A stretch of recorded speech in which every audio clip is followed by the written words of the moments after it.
Today we're going to learn about the artist Klee, who is from Switzerland. And this is one of his famous paintings. We're going to recreate. It is called a castle collage, and we're going to be making our own version of a castle collage.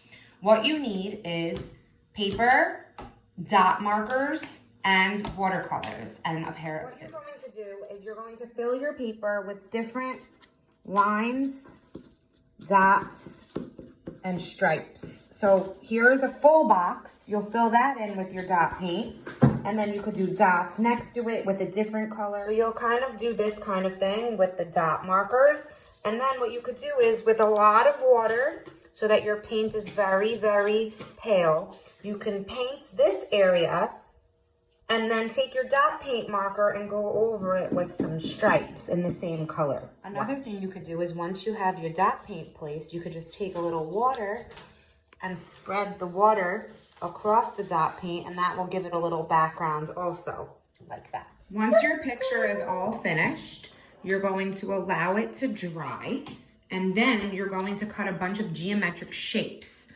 triangles, squares, rectangles, circles. And then what you can also do is grab a magazine or plain construction paper and do the same thing. So you have different patterns and textures to work with to build the houses in the picture. Now that your shapes are all cut out of your painting, you're going to start building your different houses to match the painting we saw, and you'll paste them onto your white paper using glue. You can use a magazine to cut out other shapes if you want to fill in the gaps.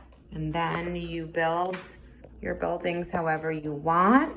And here is my completed Paul Klee.